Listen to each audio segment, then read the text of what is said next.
القصة بتبدأ بماركوس وهو ممسوك ومقبوض عليه من البوليس، وأمه وأخته وبيلي وأخوه الصغير باصين عليه وهم مكسورين ومدمرين. ماركوس شكله باين عليه ومتأثر وموجوع وحاسس بالذنب، بس الفيلم مش بيبين خالص هو عمل إيه، وسبب القبض عليه بيبان شوية بشوية مع الأحداث. بيلي بتحكي وتسترجع تاريخ مدينة سلم الظلمة في القرن ال17. ستات كتير مظلومين اتهموهم بالسحر واتعاقبوا بأشد العقاب، وفي منهم خسرت حياتها مع إنهم ما عملوش أي حاجة غلط. وبتقول إن سلم عمرها ما علمت عيالها الحقيقة كاملة. قصص كتير تقيلة ومخيفة اتنست أو استخبت بقصد، ويمكن المأساة اللي جاية دي كان ينفع تتمنع لو الجيل الصغير كان عرف أكتر. بيلي عندها أخين ماركوس وجونا، والمعروف باسم جو. أبوهم سابهم ومشي من سنين وساب أمهم كاثي تربيهم لوحدها، وخالهم بوب أخو كاثي اللي مش شغال وما عندوش أي مسؤولية عايش معاهم برضه، مدمن مخدرات وقليل قوي لما بيمد إيده أو بيساعد العيلة، ومقضي معظم وقته مرمي في البيت بدل ما يصرف على كاثي أو يسند العيال. القصة بترجع تاني للأحداث اللي حصلت قبل ما يتنفذ القبض على ماركوس. في يوم الظهرية ماركوس وجو كانوا راكبين وقريبين من الغابة. جو سمع صوت غريب بيهمس باسمه ومشي وراه بين الشجر لحد ما وصل لكوخ مهجور. ماركوس مشي وراه ودخلت رجليه الكوخ برضه. المكان يبان كان ما فيش راجل دخلت فيه من سنين. جو لقي مذكرات قديمة وسكينة مصدية ايدها باين انها معمولة من عظم، بس مش عارفين عظم مين. ماركوس قرأ تحذير في المذكرات بيحكي عن ان في حد ممكن يبقى وعاء او جسم لتجسد قوة شريرة مرعبة. ماركوس فهم في ساعتها ان الحاجات دي ممكن تكون مربوطة بحاجة اخطر بكتير من مجرد كوخ قديم ومهجور. ولما حس بالخطر قال لجو يسيب الحاجتين دول وما ياخدهمش معاهم. جو عملت حركاته انه بيسمع الكلام، بس في السر خبى السكينة في الشنطة بتاعته قبل ما يروحوا البيت. وهم راجعين البيت قابلوا براد ونيك والولدين شتموا بيلي. جو اتعصب ورمى الجروب بتاعه عليهم. ماركوس في الاول حاول يوقفه، بس لما العيال شتموا امهم اتعصب ومسك فيهم وضربهم. جو كان معجب بماركوس عشان دافع عن العيلة، بس ماركوس لامه انه دايما بيعمل مشاكل في البيت. جو سمع الصوت تاني بيهمس باسمه وبيزق عشان يسمع الكلام ويطيع. بوب لاحظ تصرفاته الغريبة وسأله عن الشنطة، بس جو ادعى ان فيها حاجات للمدرسة وبس. في نفس الوقت بيلي كانت بتتكلم عن حفلة مع صاحبتها الانتيم صوفي. اترددت عشان عندها انترفيو مهم تاني يوم، بس بيلي ضغطت عليها عشان تيجي. وبعدين كاثي اعلنت انها لازم تتأخر في شغلها وامرت بيلي وماركوس يقعدوا في البيت مع جو. بيلي جدلته وقالت ان جو كبر وينفع ماركوس يقعد معاه لوحده.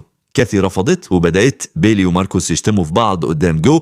كاثي اتضايقت وسحبت تليفوناتهم وسابت التليفون الأرضي عشان الطوارئ، بس بيلي اشتكت من عيلتها وقالت انها ناوية تسيب سلم وتروح نيويورك مع صاحبها بيت في الصيف. بعد ما كاثي مشت جو دخل أوضته والهمس كان بيزيد ويقوى. طلع السكينة ونظف النصل المصدي بتاعها فبانت جملة مكتوبة: ألعب مش هستسلم. ولما جو قرأ الكلام بصوت عال جات له كوابيس ورؤى مرعبة لجثث ميتة وأطفال مأذيين وتاريخ سلم الدموي. ومع انه كان خايف في قوة مش مرئية جبرت جو يفضل يلمس السكينة. ظهرت كلمات اكتر على الناحية التانية، بس ماركوس دخل قبل ما جو يلحق يقراهم. ماركوس عازمه ينزل تحت، حيث كانت بيلي وصوفي وماركوس قاعدين بيتفرجوا على فيلم وبيشربوا.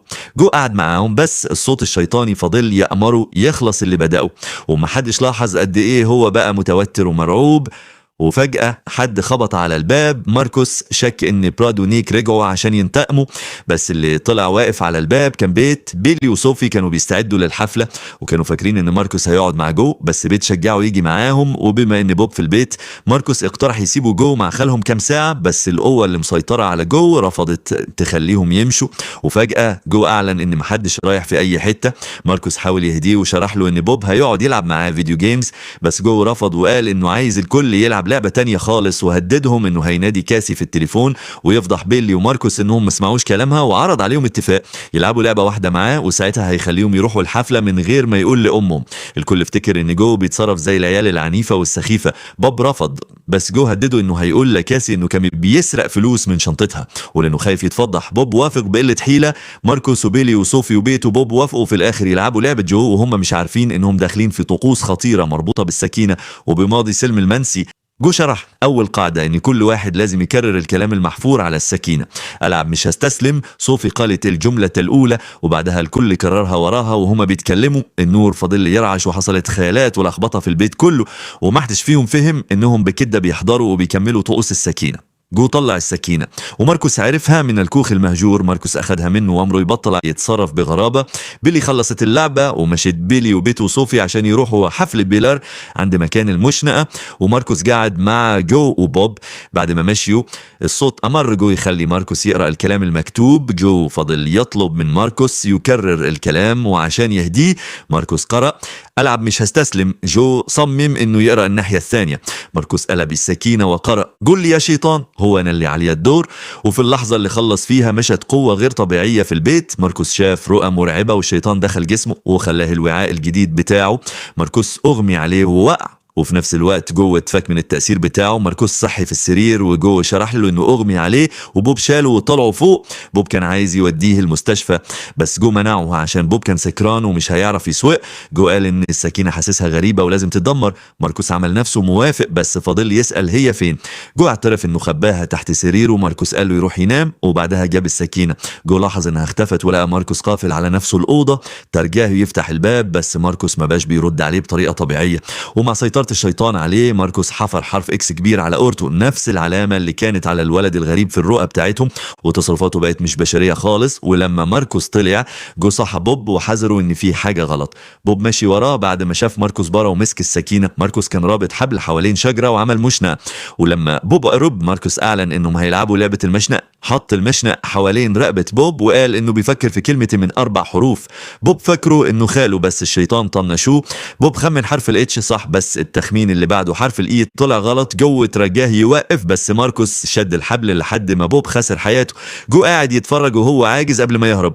في الوقت ده بيلي وصوفي وبيت كانوا متهيصين في حفلة بيلر وما يعرفوش اي حاجة عن اللي بيحصل في البيت. بيلي قالت لصوفي انها وبيت ناويين يسيبوا سلم ويروحوا نيويورك ومفكره ان كده هتخلص من حياتها التعيسة مع عائلتها. صوفي شكت في الخطة واقترحت على بيلي تروح معاها كلية سميث، بس بيلي فضلت متمسكة ببيت. وبعد شوية بيلي لاحظت ان بيت اختفى ولقيت بيت مستخبي مع بيلر. طريقتهم وقربهم من بعض بينوا انه بيلعب من وراها وبيخونها، وقبلها اتكسر. فبيلي واجهت بيت ومشت وصوفي فضلت هناك. وبعدها بشوية ماركوس الملبوس وصل وعلامة الإكس على أورته. نيك وبراد أخدوا بالهم إن فيها حاجة غلط. صوفي سألت لو كان محتاج مساعدة بس ماركوس سألها لو هي جاهزة تلعب وكرر الكلام تاني: ألعب مش هستسلم. بيلار أمرت ماركوس يمشي من المكان الملكية الخاصة ده، وبدل ما يمشي ماركوس مسك بيلار وحط السكينة الملعونة على رقبتها. بالطلب انه يسيبها نيك هدد انه هيكلم البوليس بس ماركوس امره يرمي تليفونه في النار. وبعدين ماركوس اجبر الكل بما فيهم صوفي يكسروا تليفوناتهم عشان ما حدش يطلب المساعدة. ماركوس اعلن انهم هيلعبوا استغماية وعدي بالراجع من 10 وامر الكل يستخبوا. بيتو نيك وبراد والباقيين اتفركشوا واستخبوا. بيلار فضلت مقبوض عليها في ايده، فصوفي وضحت انها مش هتعرف تلعب وهي ممسوكة كده.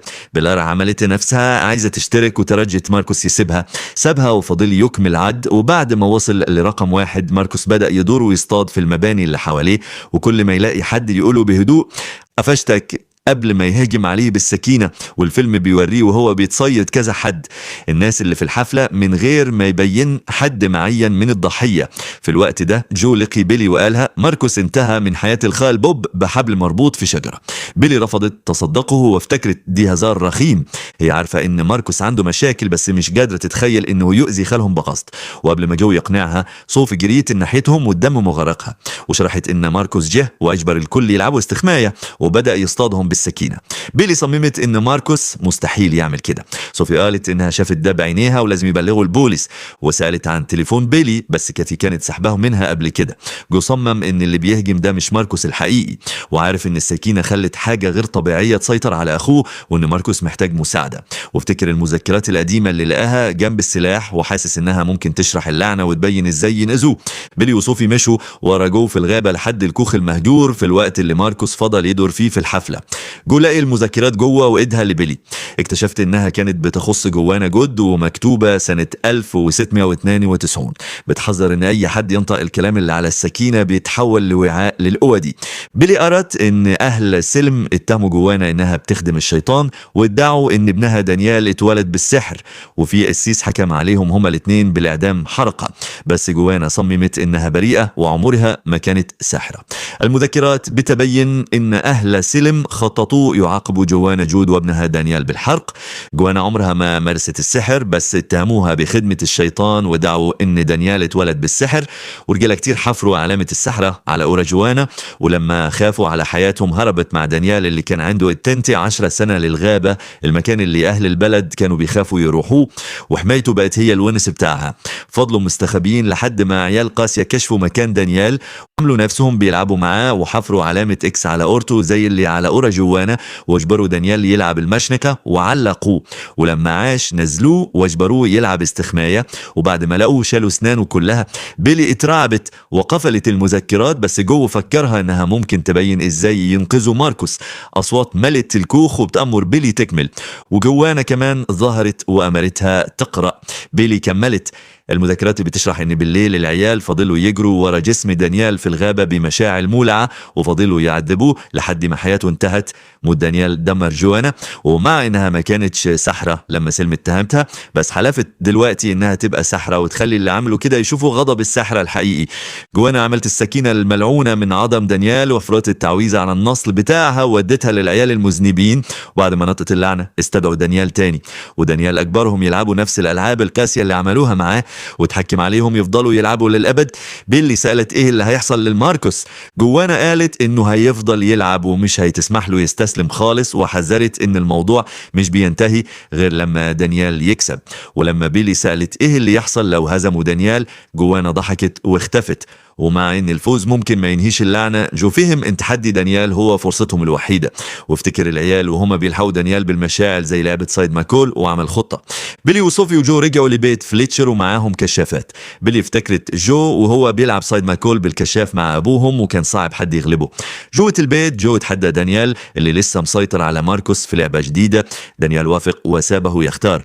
جو اختار سايد ماكول بالكشاف، طفوا كل الانوار. جو فضل يدور لحد ما لقي ماركوس ونور الكشاف عليه. الشعاع خلى جسم ماركوس يتحرق، ودانيال على طول استخدم صوت ماركوس الحقيقي وهو بيصرخ، ودعا ان ماركوس رجع لسيطرته وترجى جو يوقف. ولانه مش قادر يؤذي اخوه، جو نزل الكشاف ودانيال اختفى. جو حذر بيلي وصوفي ان النور ممكن يحرق اي حد يلمسه، ولما لقوا ماركوس تاني هم الثلاثه نوروا الكشافات عليه. ماركوس اتعذب جامد ودانيال استخدم صوته عشان يترجاهم. بيلي ما استحملتش تشوف ده ونزلت نورها. ماركوس وقع وبان انه رجع طبيعي، ولما بيلي وصوفي قربوا اعلن انه هو اللي عليه الدور، ومسك صوفي ونور الكشاف عليها. وتحت قواعد اللعبة غير الطبيعية الشعاع حركها. بيلي مسكت السكينة الملعونة وضربت ماركوس واجبرته يسيبوا صوفي. بيلي وجو وصوفي المصابة استخبوا.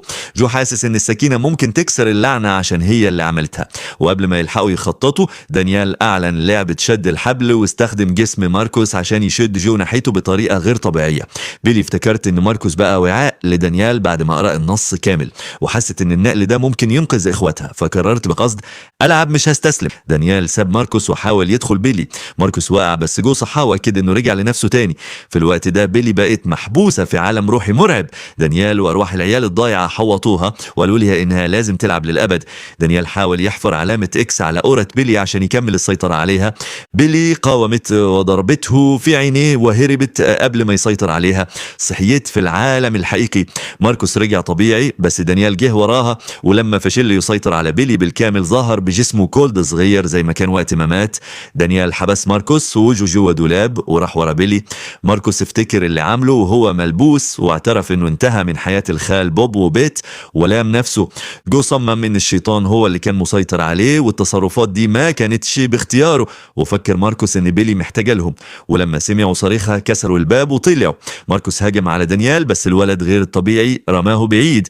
دانيال زنق بيلي وحاول يعلم على أورتها وقال انهم هيلعبوا للأبد. جو قرب وتحدى دانيال في لعبة أخيرة. دانيال جري ناحية جو وما كانش عارف انه ماسك السكينة الملعونة، ولما دانيال وصل له جو ضربه في بطنه. دانيال وقع ونادى على أمه وداب في سائل أسود، وبكده خسر أخيرا والخطر المباشر انتهى. الصبحية اللي بعدها الفيلم بيرجع تاني للمشهد الأولاني. ماركوس سلم نفسه للبوليس بمزاجه. أهل السلم افتكروا ان الأحداث دي كانت بسبب نوبة مرض نفسي، ومحدش مصدق الحقيقة غير الطبيعية طبيعية، بس بيلي ويجو وماركوس عارفين إيه اللي حصل. ماركوس مستني المحاكمة والعيلة بتواجه صدمة جذورها من قرون فاتت. وفي المشهد الأخير السكينة الملعونة بتظهر تاني بطريقة غريبة جوه الفرن اللي في الكوخ المهجور، المكان اللي جوه لقاها فيه أول مرة. ده مش معناه إن دانيال عاش، بس بيبين إن اللعنة لسه موجودة. ولو حد اكتشف السكينة وقرأ الكلام اللي عليها، ألعاب دانيال الخطيرة ممكن تبدأ من جديد.